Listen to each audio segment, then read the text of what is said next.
ಎಲ್ಲರಿಗೂ ನಮಸ್ಕಾರ. ಇವತ್ತಿನ ವಿಷಯ ನಮ್ಮ ತಾಲೂಕಿನ ಒಬ್ಬ ಹಿರಿಯ ಮುಖಂಡರು ಅವರಿಗೆ ಒಂದು ಪಕ್ಷ ಗುರುತಿಸಿ ಅವರಿಗೆ ಕೋರ್ ಕಮಿಟಿ ಸದಸ್ಯರನ್ನಾಗಿ ಮಾಡವ್ರೆ. ಅದಕ್ಕೆ ಶುಭಾಶಯಗಳನ್ನು ಹೇಳುತ್ತಾ ನಮ್ಮ ಜಿ ಆನಂದ್ ರೆಡ್ಡಿ ಸಾರ್ ಅವರು ಆ ಸದಸ್ಯತ್ವವನ್ನು JDS ಪಕ್ಷದ ಕೋರ್ ಕಮಿಟಿ ಸದಸ್ಯರನ್ನಾಗವ್ರೆ. ಅವರಿಗೆ ನಿಮ್ಮ ಎಲ್ಲರ ಪರವಾಗಿ ಕೃತಜ್ಞತೆಗಳನ್ನು ಸಲ್ಲಿಸೋಕ್ಕೆ ಇಷ್ಟಪಡ್ತೀನಿ. ಹಾಗೆಯೇ ಮುಂದೆ ಏನು ಪಕ್ಷ ಜವಾಬ್ದಾರಿಯನ್ನು ಕೊಟ್ಟಿದೆ ಆ ಜವಾಬ್ದಾರಿ ಮೂಲಕ ನಮ್ಮ ತಾಲೂಕು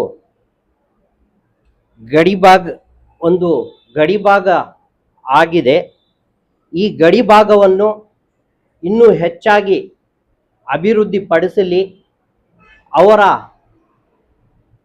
ಹಿಂದೆ ಸುಮಾರು ಚುನಾವಣೆಗಳು ಮಾಡಿಕೊಂಡು ಬರ್ತಾವ್ರೆ. ಅವರು ನಾವೆಲ್ಲ ಕಂಡಿದ್ದೀವಿ. ಒಂದು ಫೈರ್ ಬ್ರ್ಯಾಂಡ್ ಅಂತಾನೆ ನಾನು ಹೇಳಕ್ಕೆ ಇಷ್ಟಪಡ್ತೀನಿ. ಯಾಕೆ ಮಾತು ಹೇಳ್ತಾ ಇದ್ದೀನಂದ್ರೆ, ಅವರು ಒಂದು ಪಕ್ಷಕ್ಕೆ ಸೀಮಿತರಲ್ಲ. ಯಾವುದೇ ಪಕ್ಷ ಆಗಲಿ, ಕಾಂಗ್ರೆಸ್ ಪಕ್ಷ ಆಗಲಿ, JDS ಪಕ್ಷ ಆಗಲಿ,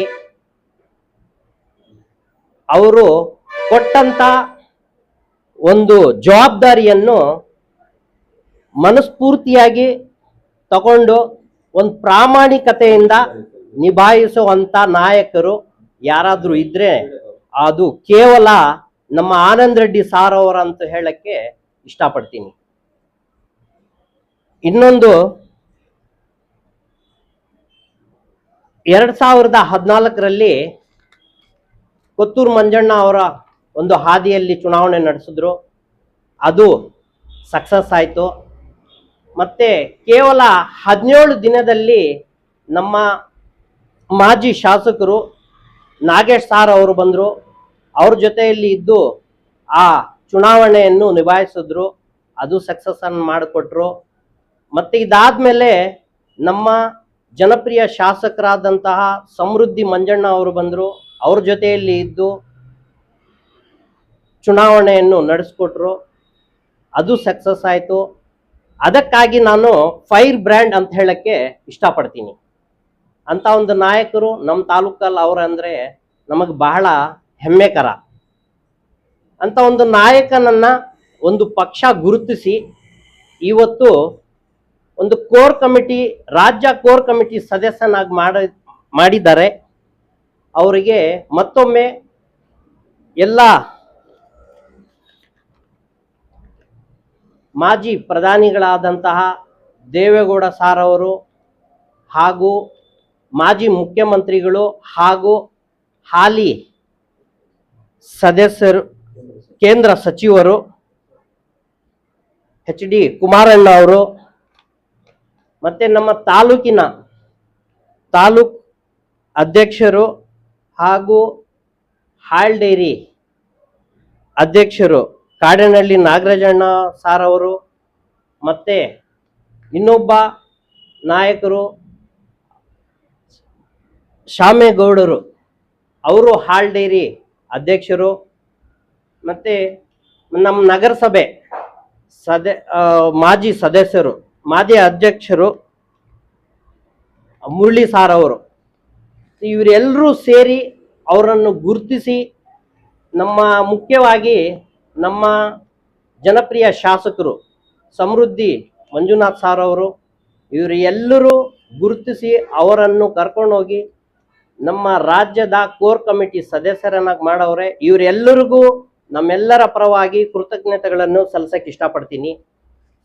ಮುಂದೆ ನಮ್ಮ ತಾಲೂಕಿಗೆ ಒಂದು ಒಳ್ಳೇದಾಗುತ್ತೆ ಅನ್ನೋ ಒಂದು ನಂಬಿಕೆ, ನಮಗೆ ಒಂದು ಆಶಯ ಮೂಡಿದೆ.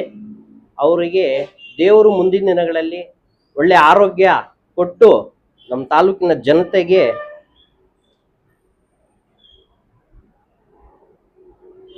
ಒಂದು ಒಳ್ಳೆ ಆಡಳಿತ ಕೊಡಲಿ ಅಂತ ಭಾವಿಸುತ್ತಾ ನನ್ನ ಮಾತುಗಳನ್ನು ಮುಗಿಸ್ತಾ ಇದ್ದೀನಿ. ಜೈ ಹಿಂದ್, ಜೈ ಕರ್ನಾಟಕ. ಅದು ಸ್ವಲ್ಪ ಇದು ಮಾಡಿ. ನಮಸ್ಕಾರ ತಾಲೂಕಿನ ಜನತೆಗೆ.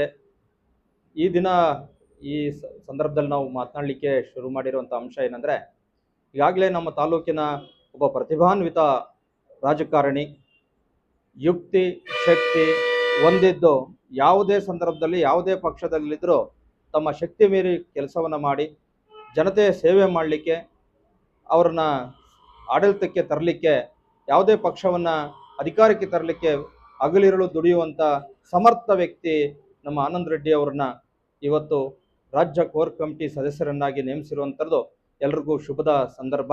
ಹಾಗಾಗಿ ಅವರಿಗೆ ಶುಭಾಶಯಗಳನ್ನು ಕೋರ್ಕೊಳ್ತಾ, ಅವರು ರಾಜ್ಯದ ಯಾವುದೇ ಭಾಗದಲ್ಲಿದ್ದರೂ ಸಹ ತಮ್ಮ ಜನಸೇವೆಯನ್ನು ಮುಂದುವರಿಸ್ಕೊಂಡು ಹೋಗ್ತಾ ಇರ್ತಾರೆ.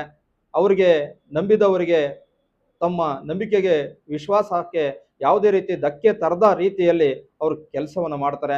ಆ ಕಾರ್ಯ ಅವರು ಅಲ್ಲಿ ನಾವು ಈಗಾಗಲೇ ಕಂಡಿದ್ದೇವೆ. ಕಳೆದ ಎಲ್ಲ ಚುನಾವಣೆಗಳಲ್ಲಿ ಅವರು ಯಾವ ಪಕ್ಷದಲ್ಲಿದ್ದರೂ ಸಹ ವ್ಯಕ್ತಿತ್ವವನ್ನು ಗಮನಿಸಿ ಅವರು ದುಡಿಯುವಂಥ ಕಾರ್ಯವೈಖರಿ ಭಾಳ ಸೊಗಸಾಗಿದೆ. ಹಾಗಾಗಿ ಅಂಥ ಒಂದು ಸಮರ್ಥ ವ್ಯಕ್ತಿಯನ್ನು ಆಯ್ಕೆ ಮಾಡಿರೋದು ಎಲ್ರಿಗೂ ಸಹ ಶುಭ ಸಂದರ್ಭದ ವಿಚಾರವೇ, ಶುಭಕರವೇ. ಅಂಥ ಒಂದು ಆನಂದ್ ರೆಡ್ಡಿ ಅವರಿಗೆ ಇವತ್ತು ನಮ್ಮ ಶಾಸಕರು ಹಿನ್ನೆಲೆಯಾಗಿ ನಿಂತ್ಕೊಂಡು ಶಾಸಕರು ಬಲವನ್ನು ತುಂಬಿಸ್ತಾ ಶಾಸಕರ ಬಲವನ್ನು ಹೆಚ್ಚು ಮಾಡಿಕೊಳ್ತಾ ಹೋಗಿದ್ದಾರೆ ಅನ್ನೋದು ಮತ್ತೊಂದು ಅಂಶದ ವಿಚಾರ.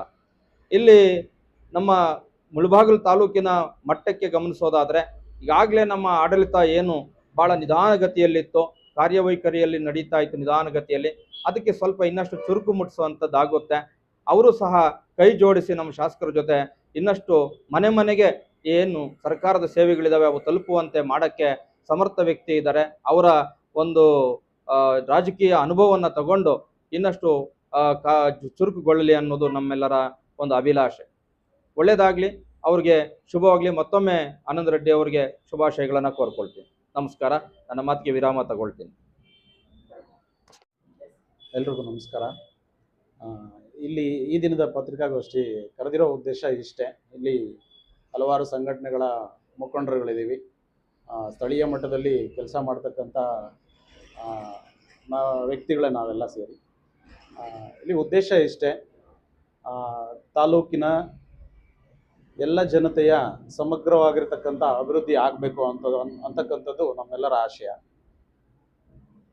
ಈಗ ಪ್ರಸ್ತುತ ವಿದ್ಯಮಾನಗಳನ್ನು ನಾವು ಗಮನಿಸ್ತಾ ಇರ್ತಕ್ಕಂಥದ್ದಾದರೆ, ಈ ಒಂದು ಪಕ್ಷಾಂತರ ಚಟುವಟಿಕೆಗಳು ಸಾಮಾನ್ಯವಾಗಿ ಯಾವುದೋ ಒಂದು ಆಂತರಿಕ ಭಿನ್ನಾಭಿಪ್ರಾಯಗಳು ಮೂಡಿದಾಗ, ಅಥವಾ ತಮ್ಮ ಪಕ್ಷದಲ್ಲಿ ಅವರ ವರ್ಚಸ್ಸನ್ನು ಬೆಳೆಸ್ಕೊಳ್ಳೋದಕ್ಕೋಸ್ಕರ ಅಥವಾ ಅವರ ಹೆಸರನ್ನು ಬಲವನ್ನಾಗಿಸ್ಕೊಳ್ಳೋದಕ್ಕೋಸ್ಕರ ಈ ಪಕ್ಷಾಂತರಗಳಾಗ್ತಾ ಇರ್ತವೆ.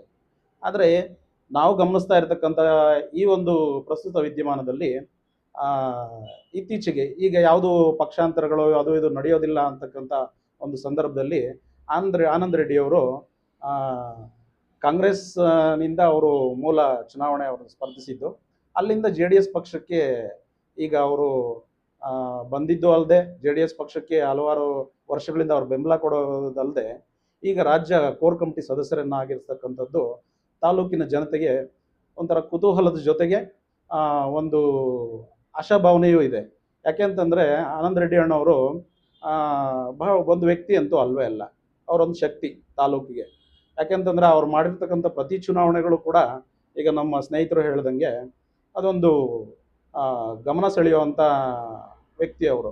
ಯಾಕಂತಂದರೆ ಅವರ ಒಂದು ಬೆಂಬಲ ಯಾರಿಗಿರುತ್ತೆ ಅವರ ಒಂದು ಅಧಿಕಾರದ ಚುಕ್ಕಾಣಿ ಹಿಡಿಯತಕ್ಕಂಥದ್ದು ತಾಲೂಕಿನಲ್ಲಿ ಬಹಳ ವರ್ಷಗಳಿಂದ ನಡೆದುಕೊಂಡು ಬರ್ತಾ ಇರ್ತಕ್ಕಂಥ ರೀತಿ. ಈಗ ಮುಳಬಾಗಿಲು ಯಾವ ರೀತಿ ಆಗಿದೆ ಅಂತಂದರೆ, ಮುಳಬಾಗಿಲಲ್ಲಿ ಯಾವುದೇ ಒಂದು ಇಲಾಖೆಯಲ್ಲಿ ಯಾವುದೇ ಒಂದು ಹುದ್ದೆ ಅವ್ರ ಅಧಿಕಾರದ ಚುಕ್ಕಾಣಿ ಹಿಡಿಬೇಕು ಅಂತಂದರೆ ಅದು ಆನಂದ್ ರೆಡ್ಡಿ ಅವರ ಆಶೀರ್ವಾದ ಇರಬೇಕು ಅಂತಕ್ಕಂಥದ್ದು. ಆನಂದ್ ರೆಡ್ಡಿ ಅಣ್ಣವರ ಆಶೀರ್ವಾದ ಇದ್ದರೆ ಅವರು ಪ್ರಬಲವಾಗಿ ಅವರ ಅಧಿಕಾರ ಚುಕ್ಕಾಣಿ ಹಿಡಿತಾರೆ ಅಂತಕ್ಕಂಥ ಬಲವಾದ ನಂಬಿಕೆ ಎಲ್ರಿಗೂ ಇದೆ. ಈಗ ನಮ್ಮೆಲ್ಲರ ಒಂದು ಉದ್ದೇಶವೂ ಇಷ್ಟೇ. ಸೊ ಈಗ ಆನಂದ್ ರೆಡ್ಡಿ ಅಣ್ಣವ್ರಿಗೆ ಒಂದು ಪಕ್ಷದಲ್ಲಿ ಒಂದು ದೊಡ್ಡ ಹುದ್ದೆ, ಪ್ರಮುಖವಾದ ಹುದ್ದೆಯನ್ನು ಶಾಸಕರು ಅವರ ಪಕ್ಷದ ಎಲ್ಲ ಒಂದು ನಾಯಕರು ಸೇರ್ಕೊಂಡು ಕೊಡಿಸಿದ್ದಾರೆ. ಇನ್ನು ಮುಂದೆ ಆನಂದ್ ರೆಡ್ಡಿ ಅಣ್ಣವರ ಒಂದು ಸುಭದ್ರವಾದ ನಾಯಕತ್ವದಲ್ಲಿ ಎಲ್ಲರ ಒಂದು ಶಾಸಕರ ಅವರ ಒಂದು JDS ಪಕ್ಷದ ಒಂದು ನಾಯಕತ್ವಗಳಲ್ಲಿ ಒಂದು ಸಮಗ್ರವಾದ ಸುಭದ್ರವಾದ ಆಡಳಿತ ಸಿಗ್ತದೆ ಅಂತ ಹೇಳ್ಬಿಟ್ಟು ನಾವೆಲ್ಲರೂ ಭಾವಿಸ್ತಾ ಇದ್ದೀವಿ. ಸೊ ಹಾಗೆ ಆನಂದ್ ರೆಡ್ಡಿ ಅಣ್ಣವರ ಒಂದು ನಾಯಕತ್ವ ನಮ್ಮೆಲ್ರಿಗೂ ಬಹಳ ವರ್ಷಗಳಿಂದ ನಮಗೆಲ್ಲ ಇಷ್ಟ. ಅವರ ಒಂದು ಮಾರ್ಗದರ್ಶನ, ಅವರ ಒಂದು ಹಾದಿಯಲ್ಲಿ ನಮ್ಮೆಲ್ಲ ಸಂಘಟನೆ ಮುಖಂಡರುಗಳು ಇನ್ನೂ ಒಂದು ಮುಂದಿನ ದಿನಗಳಲ್ಲಿ ಅವರ ಒಂದು ನಾಯಕತ್ವವನ್ನು ಬೆಂಬಲಿಸಿ ಅವರ ಒಂದು ಸುಭದ್ರ ಒಂದು ಆಡಳಿತವನ್ನು ನಾವೆಲ್ಲ ಸೇರಿ ನಿರೀಕ್ಷಿಸ್ತಾ ಇದ್ದೀವಿ. ಸೊ ಅದಕ್ಕೆ ಒಂದು ಸಾಕಾರವಾಗಿ ಎಲ್ಲ ಒಂದು ನಾಯಕರು ನಿಲ್ತಾರೆ ಅಂತ ಹೇಳ್ಬಿಟ್ಟು ನಾನು ಭಾವಿಸ್ತಾ ನನ್ನ ಈ ಒಂದು 2 ಮಾತನ್ನು ಮುಗಿಸ್ತಾ ಇದ್ದೀನಿ. ಧನ್ಯವಾದ.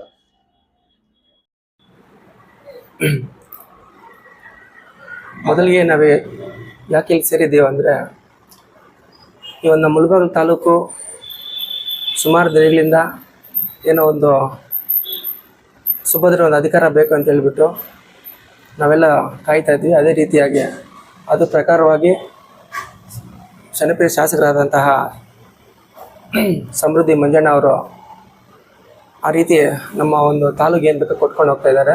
ಅದೇ ರೀತಿಯಾಗಿ ಈ ಒಂದು ತಾಲೂಕು ಇನ್ನೂ ಏನೋ ಒಂದು ಮಾಡಬೇಕಂತ ಹೇಳ್ಬಿಟ್ಟು ನಮ್ಮ ನೂತನವಾಗಿ ಆಯ್ಕೆ ಆಗಿರುವಂತಹ ರಾಜ್ಯ ಕೋರ್ ಕಮಿಟಿ ಸದಸ್ಯರಾಗಿರ್ತಕ್ಕಂಥ ಆನಂದ್ ರೆಡ್ಡಿ ಸರ್ ಅವರು ಈ ಒಂದು ರಾಜ್ಯಕ್ಕೆ ಕೋರ್ ಕಮಿಟಿ ಸದಸ್ಯರಾಗಿ ಆಯ್ಕೆ ಆಗಿದ್ದಾರೆ.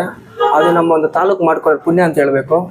ಯಾಕೆ ಅಂದರೆ ಯಾವುದೇ ಒಂದು ತಾಲೂಕು ಯಾರನ್ನ ಎಮ್.ಎಲ್.ಎ ಮಾಡಬೇಕು, ಯಾರಿಗೆ ಎಮ್.ಎಲ್.ಎ ಟಿಕೆಟ್ ಕೊಡಬೇಕು, ಯಾವ ರೀತಿ ಸ್ಥಳೀಯ ಮಟ್ಟದಲ್ಲಿ ಆ ಒಂದು ಪಕ್ಷನ ತಗೊಂಡು ಹೋಗ್ಬೇಕಂದ್ರೆ ನಮ್ಮ ಆನಂದ್ ರೆಡ್ಡಿ ಸರ್ ಅವ್ರದ್ದು ಒಂದು ಪಾತ್ರ ತುಂಬ ಬಹಳ ಅಮೂಲ್ಯವಾಗಿರ್ತದೆ.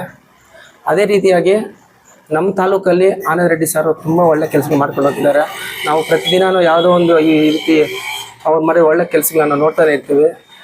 ಅಂಥದ್ರಲ್ಲಿ ಹೋಮಶಕ್ತಿ ಬಸ್ಗಳು ಕಳಿಸಿರೋಗಿರಬಹುದು, ಅಯ್ಯಪ್ಪ ಮಾಲೆ ಆಧಾರಿಗಳಿಗೆ ಬಸ್ ವ್ಯವಸ್ಥೆ ಆಗಿರ್ಬೋದು. ಅದೇ ರೀತಿಯಾಗಿ ನಾವು ಅವರೂರಲ್ಲಿ ಸುಮಾರು ಅವರೂರು ಏನೋದಕ್ಕಿಲ್ಲ ತಾಲೂಕು ವೈಸು ಸುಮಾರು ಶಿರಡಿಗೆ ಒಂದು ಇದಕ್ಕೆ ಕಳ್ಸೋಕ್ಕಾಗಿರ್ಬೋದು. ಅದಕ್ಕೆ ಬರೀ ಅದಕ್ಕೆ ಅವ್ರವ್ರಿಗೆ ಸೀಮಿತ ಆಗಬಾರ್ದು, ಸುಮಾರು ಕೆಲಸಗಳು ಮಾಡಿದ್ದಾರೆ. ಅವರು ಊರಿಗೆ ಸೀಮಿತ ಆಗಿರಬಾರ್ದು. ನಮ್ಮ ತಾಲೂಕೆಲ್ಲ ಅವರು ಒಂದು ಸೇವೆ ಅಪಾರವಾಗಿ ಬೇಕಾಗುತ್ತೆ. ಮುಂದಿನ ದಿನಗಳಲ್ಲಿ ಅದು ಎಮ್.ಎಲ್.ಎ ಆಯ್ಕೆ ಆಗಿರ್ಬೋದು, ಪ್ರತಿಯೊಂದು ಅವರ ಒಂದು ಆಯ್ಕೆ ಬೇಕಾಗ್ತದೆ. ಈ ಒಂದು ಸಮಯದಲ್ಲಿ ಅವರು ಕೋರ್ ಕಮಿಟಿ ಆಗಿರೋದಕ್ಕೆ ನಾವು ಇಲ್ಲಿ ಸೇರಿಯವರು ಎಲ್ಲರೂ ಅದಕ್ಕೆ ತುಂಬ ಸಂತೋಷ ವ್ಯಕ್ತಪಡಿಸ್ತಾ ಇದ್ದೀವಿ. ಮುಂದಿನ ದಿನಗಳಲ್ಲಿ ನಮ್ಮ ಆನಂದ್ ರೆಡ್ಡಿ ಸರ್ ಅವರು ತಗೊಳ್ಳೋ ನಿರ್ಧಾರಗಳು ಒಳ್ಳೆಯ ಆಗತ್ತೆ ಅಂತ ಹೇಳ್ಬಿಟ್ಟು ನಾನು ಬಯಸ್ತೀನಿ. ಅವ್ರಿಗೆ ನಮ್ಮೆಲ್ಲರ ಪರವಾಗಿ ಶುಭಾಶಯವನ್ನು ಕೋರ್ತೀನಿ.